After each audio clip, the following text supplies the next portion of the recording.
স্বাধীনতার ঘোষক আমরা বলি। আমি মনে করি সব কিছুর ঊর্ধ্বে উনি একজন রাজনৈতিক দার্শনিক। কারণ রাজনীতি আমরা অনেকেই করি, কিন্তু রাজনীতিতে একজন দার্শনিকের ভূমিকা অবতীর্ণ হওয়া এটা কিন্তু খুব সহজ বিষয় নয়।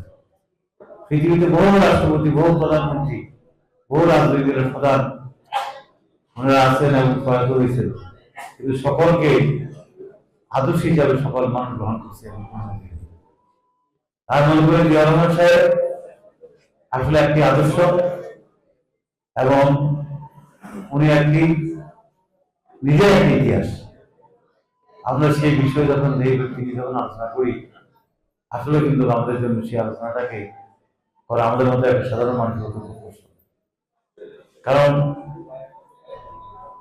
কোন বিষয়ে উনি যখন যুদ্ধে যখন নেতৃত্ব দেন, উনি কি তখন ওনার উপর কি কোনো রাজনৈতিক দায়িত্ব ছিল? উনি তখন কোন পরিচিতি লোক ছিলেন? ওনার কোনো পরিচয় ছিল? ওনাকে চিনতেন একটা অসীমা মানুষ, একটা ফেরোদার বাড়িতে ছাত্রীগত মেধক, সে কিন্তু শেষ পর্যন্ত একটা যুদ্ধের স্বাধীনতা ঘোষক হিসেবে দেশের মানুষের কাছে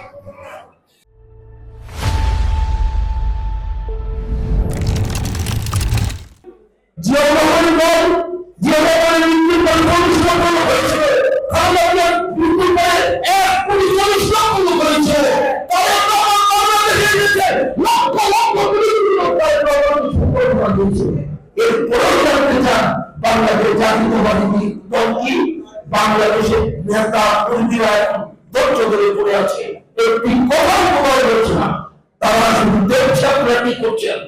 আমরা তাই বলতে চাই এদের কাছ থেকে সরকার থাকতে হবে। এরা বড় একটি জাতি, এরা ৪৭ থেকে শুরু করে অদ্যাবধি পর্যন্ত তারা এই দেশের এই দলকে এখনো টিকিয়ে রেখেছে, এবং সেই বিষয়টি কি আমাদের মধ্যে আছে কিনা এটা আমাদেরকে উপলব্ধি করতে হবে।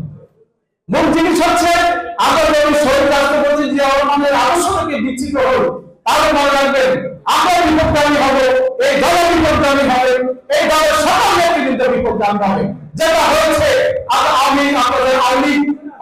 আপনারা জানেন কথিত অপরাধ, আজকে আমেরিকার শুরু প্রধান থেকে একজন প্রান্তিক লেভেলের নেতা পর্যন্ত পালিয়ে গিয়েছে, কারণ তারা আদর্শভিত্তিক রাজনীতি তাদের মধ্যে ছিল না। কিন্তু আমরা মনে করি আমরা আজকে আদর্শভিত্তিক রাজনীতি আমাদের মধ্যে আছে, তারপরে আমাদের অনেক সীমাবদ্ধতা আছে। আমরা আজকের এই দিনে আমাদের মূল প্রতিপাদ্য বিষয় হচ্ছে শহীদ জিয়া রহমানের আদর্শকে আমরা আমাদের বুকে লালন করতে হবে। তিনি কিভাবে রাষ্ট্র পরিচালনা করেছেন, তিনি কিভাবে রাজনীতি করেছেন, শহীদ রাষ্ট্রপতি জিয়ার জীবনে তিনি কখনো রাজনীতির কোন প্রতিপক্ষকে একটু অসম্মান করে কটাক্ষ করে একটি বক্তব্য দেয়নি।